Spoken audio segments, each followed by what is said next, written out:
ህፃናት ፌል ሲያደርግ ኩላሊት ምን በልቶ ነው?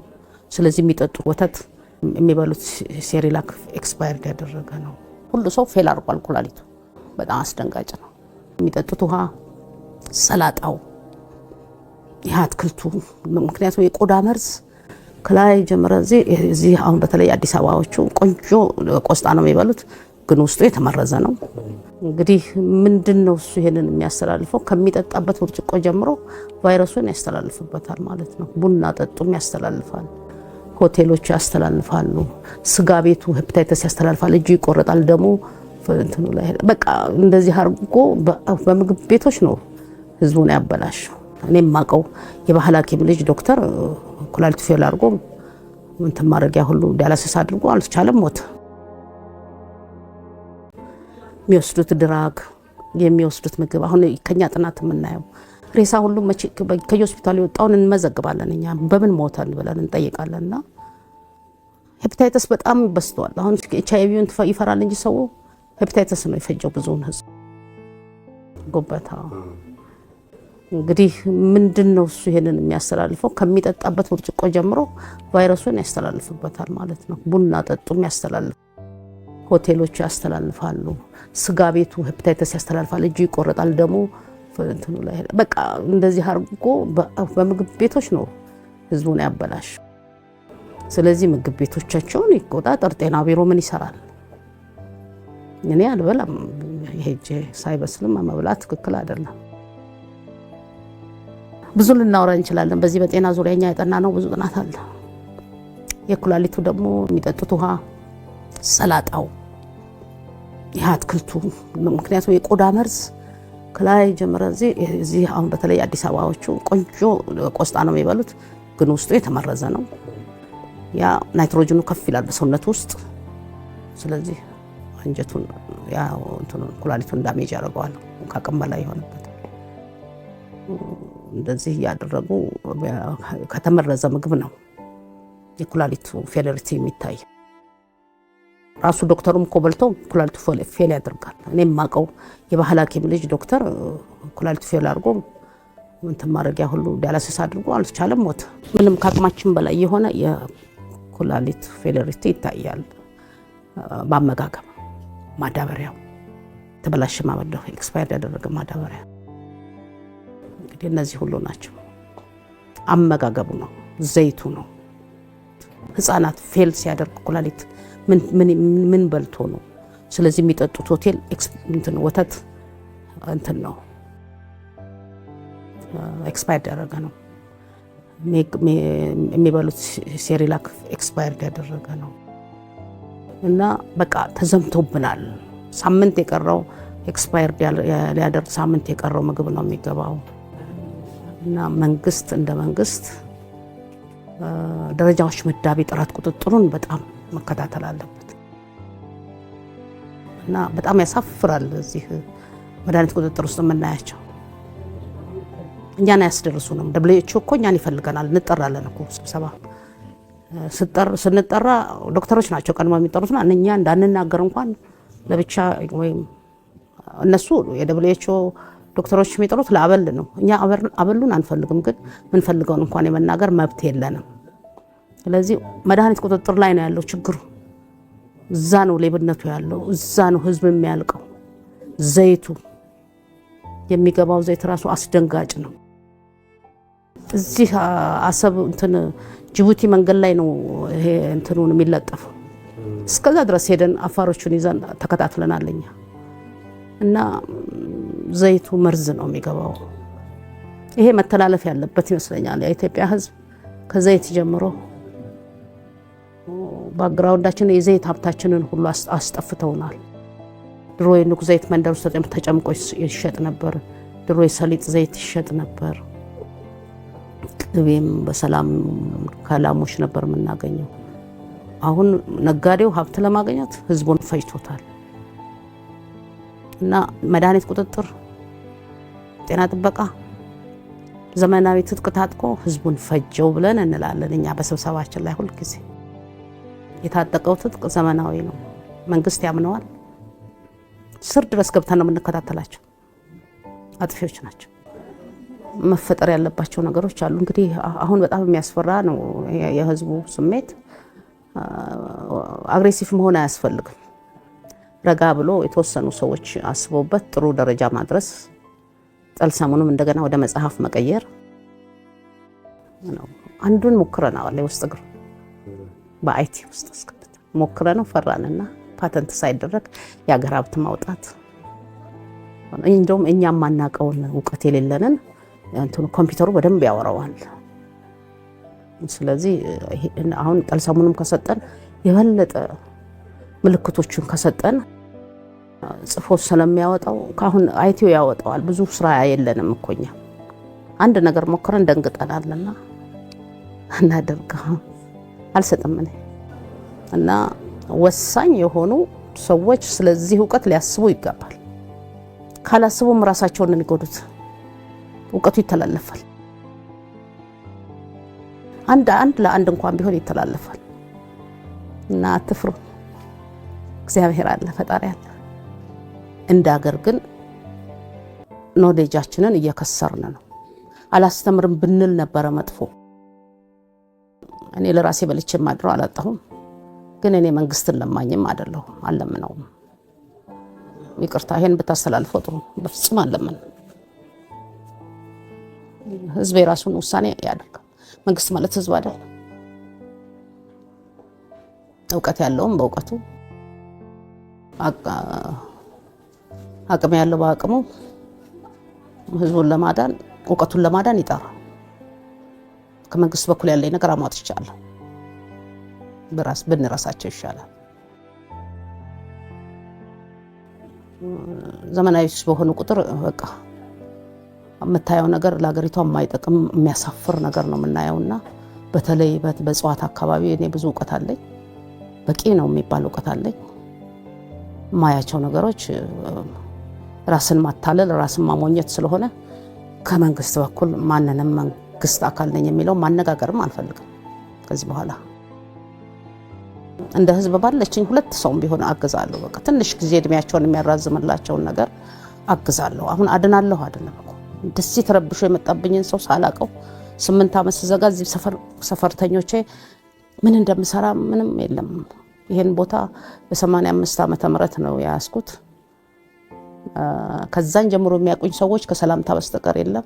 አሁን ማዕበል ሲወርድባቸው ነው ተደናገጡ። ለሊት ሁሉ ሰው ይመጣልና እኔም አሁን ባካችሁን ብዬ ጎረቤቶቼን ጠርቼ ነው አሁን እናንተ የመጣችሁት። ጎረቤቶቼም ያግዙኛል። በዚህ በቤት 2 ሳምንት ውስጥ የሚሞተውን ሰው 1 ዓመት ካቆየሁት ይበቃኛል። የኔ አቅም ይችላል። ከምን የመጣ እንደሆነ አይታወቅም። ድሮ የኛ ሊቃውንቶቹ በጣም ጉበት በሽተኛ ሲበዛ የት አካባቢ ይሄ በሽታ እንደተፈጠረ ምን እንደሚመገቡ ዘረው ያያሉ የኛ ሰዎችና ከምን እንደተነሳ ያውቁታል። አሁን የኩላሊት ህመም በእኛ አቅም ከምን እንደተነሳ ልናውቅ አንችልም። ሁሉ ሰው ፌል አድርጓል ኩላሊቱ እና ያኔ 1 እና 2 ሰው ነው የምናክመው ተንከባክበን እዛ ደሸት ኢንስቲትዩት ውስጥ። አሁን ግን እንዴት አድርገን ነው የምናደርገው? ይሄን ሁሉ ሰው በድንኳን ነው የምናክመው። በጣም አስደንጋጭ ነው። የካንሰርም ማፍላት ያለብን ባክቴሪያ አለ ሴሉን የሚበላ በጣም የሚገርም ባክቴሪያ ያላት ኢትዮጵያ እና እርቦ ላይ አድርገን እናፈላዋለን በአፈር ጋር ደባልቀን። ያንን አፈር ካፈላን በኋላ እንዘራዋለን፣ ዘር እንሰጠዋለን። ያንን አጭደን ቀመመን ነው ከምግብ ጋር የምንሰጣቸው። ሴሉን ይበላዋል። ካንሰር ሴሉ 8 ሚሊዮን ምናምን እንደዚህ ሊደርስ ይችላል። በሚሊዮኖች ነው የሚቆጠረው። ዱርዬ ነው፣ ያው ያፈነገጠ ሴል ነው። እሱን ይበላዋል፣ ያስርበዋል፣ እርስ በርሱ እንዲበላላ ያደርገዋል። ያን ባክቴሪያ ማፍላት ቦታ ያስፈልጋል። ሳይንስ ነው ማለት ነው። ይሄ አሁን እንደሚገባኝ ከሆነ የድሮ ሳይንስ ነው። አሁን የዘመኑ ሳይንስ በላቦራቶሪ ያፈላሉ፣ እኛ ደግሞ በአደባባይ የምንሰራቸው ስራዎች አሉና ያንን ነገር ለማድረግ ቤት አይደለም ደግሞ ቦታ ሰፊ ያስፈልጋል። የካንሰር ህሙማኖቻችን በጣም ብዙ አይነት ካንሰር ነው ያለው። ለምሳሌ የደም ካንሰር የምንሰጠው መድኃኒት ብዙ ነው። ሴሉን ማስራብ ነው። ከዛ ውጪ እኮ እኛም አናድናለን ለማለት እግዚአብሔር ነው አዳኝ። እና እነዚህ 2 በሽታዎች ላይ እንኳን ብቻ ብንሰራ ትልቅ ቤት ያስፈልጋል፣ ቦታ ያስፈልጋል፣ የምናስተኛበት ቦታ ያስፈልጋል። ለኩላሊት አሁን ምንም ማድረግ አንችልም። የት እናረጋቸዋለን? ኢንፌክሽኑ በጣም ኃይለኛ ነው። መጀመሪያ ደረጃ ኢንፌክሽን ይዛቸዋል። ኢንፌክሽኑ አይታወቅም፣ ትኩሳት አላቸው። ከዛ በኋላ ደግሞ ፈንገስ ይከተላል፣ ይሞታሉ። አሁን የያዝናቸው 3 ጊዜ በሳምንት የሚያደርጉት ዳያሊሲስ ወደ 2 ወደ 1 አምጥተን ዋናው መድኃኒት አንሰጥም። ለኢንፌክሽኑ የሚያጋልጣቸው መድኃኒት አንሰጥም። ሞያ ያለው እውቀት አለው። እኛ ጋር የሚመጣ ደግሞ ደሃ ሰው ነው፣ ሀብታም አይመጣም። አሁን ራሱ ለማከም መድኃኒት ለማምጣት እንኳን ምናልባት የራሳችን የግብርና ውጤቶች እንጠቀም እንደሆነ ነው እንጂ ሰው ግብአት የሚያደርገው ገንዘብ የለውም እና ሐኪሙም ደሃ ነው። ስለዚህ ያ ቤት በማይሆን ሁኔታ ተጣላ። ለምሳሌ ሰለሞን የምለውን ባለፈው እዛ ደብረ ዘይት ሄዳችሁ ጊዜ ቆርጫ ሳይቻቸዋለሁ። እዚህም ግቢ አለ። በበረሃው በፀሐዩ ጊዜ ይሄ እጽዋት አይደርቅ ለሰለሞን መድኃኒት የተሰጠው እና ከበረሃ አምጥተው ነው ሽማግሌዎቹ የተከሉት። እኔም እዚህ አምጥቼ ተክያለሁ። ጣዕም አለው፣ መፋቂያው ይጠቅማል። ለፕሮስቴት ካንሰር ነው የምንጠቀምበት። እንደው ፕሮስቴታቸው አብጦ ፍሉዱ ከፍ ላለ እንዳይወልዱ ለሚሆኑ ሰዎች እንዲወልዱ የሚያደርግ በሽታውን የሚከላከል ማለት ነው። ግላንዱ እንዳያብጥ ያንን እንደነዚህ አይነት እጽዋቶች አስተምረውናል። ሰዎቹም ሽማግሌዎቹም ኃላፊነታቸውን ተወጥተዋል። አሁን ለምሳሌ ውሃ ሚጣቃ ማኔልን ስታስብ አንጀት ላይ ቁስል ሲኖር ሲደማ ሄዳችሁ ከሚጣቃ አምጡና አጠጡ እንባላለን። ማዕድኑ ምን እንደሆነ አናቅ። ሲጠጣ ያቃጥለውና ያ የተቀደደ ቦታ ደም የሚደማ ቦታ ለወደፊቱም እንደዚህ አይነት ነገር ካጋጠመ ማንም ሰው ቢጠቀም ደስ ይለኛል። አንጀቱ ለቆሰለ አሁን ለምሳሌ ደም ሲደማ ውሃ ላይ ወንፊት ላይ ውሃ ማፍሰስ ነው። ደም ከላይ የጨመርክለት ነው እንጂ መኖር አይችልም። ያችን ጸበል ስታጠጣው ሌላ ጸበል ብታመጣለት አይሆንም። ግን ያንን ወዲያው ቀርተህ አምጥተህ ካጠጣኸው ድብን ይልና ቁስሉ ይደርቃል፣ መድማቱ ይቆማል። ምን አለው? ማዕድን ነው እዛ ውስጥ ያ ቦታው ነው። እንግዲህ አሁን ውሃን እንግዲህ በዚህ መልኩ ስታየው ድንቅ ነገር ሰርቶ ታያለህ። እኔ በጣም እየደማ ይሞታል የተባለ ሰው ሰተን ድኖ እናያለን። ያ የእግዚአብሔር ተአምሩ እዛ ቦታ ላይ የተፈጠረው ፍጥረት ጥሩ ነው። ማዕድናት እንዳልኩ አንዲት ሴት በጣም የምትገርም ሴት እዚህ ውስጥ ጥርስ ወጥቶ ምግብ መብላት አትችልም። ውሃ ብቻ ነው የምትጠጣው፣ ፈሳሽ ነገር ነው የምትወስደው። ልጥረገው ብዬ በአንድ ማዕድን በጥጥ ላይ አድርጌ ትንሽ ውሃ አድርጌ ስነካው ጥርሱ ወለቀ። ስንት ሐኪም ነርቫ ላይ ነው ተብሎ እንትን ትሞታለች። ያ ሲነቀል ከደማም ደሞ አይቆምም፣ ቀጭን ነው ደሞ የተባለው። ደምም አልደማም አከምኩ ማለት አይደለም። ይሄ ያ ማዕድን ምንድነው ያለው? ያንን ደምስ እንዴት አቆሙ? እንዴት ተስነቀለው? እሱ አሁን ለምርምር መቅረብ አለበት። ማዕድን ነው ይሄ፣ ለየት ይላል። የኢትዮጵያ ማዕድናት ብዙ አይነት አሉ። ለቁስል የምንጠቀማቸው ግር እንዳይቆረጥ፣ አሁን ለምሳሌ ጋንግሪን ሲኖር የምንጠቀመው መድኃኒት አለ። አንድ ቦታ ላይ እንዲቆም ቁስሉ ዙሪያውን እንነካና ያችን ማዕድኗን እናደርጋለን። ከዚህ ወደ ያለው ተበላሽ ነው፣ ከዚህ ወደ ላይ እንዳያልፍ የምንጠቀመው ማዕድን አለ። ግን ማዕድኖቹ ብዙ ናቸው። ደም ምርመራ፣ ሽንት ምርመራ፣ ሰገራ ምርመራ የማይባልበት የማትቆረጥበት የማትፈለጥበት የሕክምና ስርዓት አላት ኢትዮጵያ። እሱ ወደ ምርምር ቢገባ ደስ ይለኛል ቢሆን። እኔም ያንን ቤት ልጅነቴን የበላ ቤት ስቸው እስከ መውጣትና ሀዘን ውስጥ እስከ መግባት ያደረሰኝ ይሄ ባለመሆኑ እንጂ ለኔ ግማሽ እንጀራ ጠፍቶ አይደለም። ከዛ ውጪ የኢትዮጵያ ሕዝብ ሊገባው ሊያውቀው የሚገባ ውጭ ሀገር አይደለም ሀብት ያለው ተለምኖም አይኖርም። እስከ መቼ? እስኪ ራሳችንን እንፈልግ፣ ራሳችን ውስጥ ያለውን እንይ። መድኃኒቱም እኮ ለምርምር ቢወጣ ገንዘብ ነው። የመጀመሪያ የመድኃኒት እጽዋት ከመስከረም ጀምሮ እስከ ህዳር 12 የመድኃኒት እጽዋት ወቅት ነው። የሰው ልጅ ደግሞ አጥንቱ የሚጎዳበት፣ ብርድ የሚመታው፣ የቫይታሚኖች ወይም ጥሩ የምግብ ስርዓቶች መመገብ ያለበት ወራት ናቸው እነዚህ ሁሉ መስከረም፣ ጥቅምት፣ ህዳር 12 ድረስ እጽዋት በዛን ወቅት የሚቆረጡት እጽዋቶች ጥሩ ከምድር ላይ የተመገቡ ናቸው እና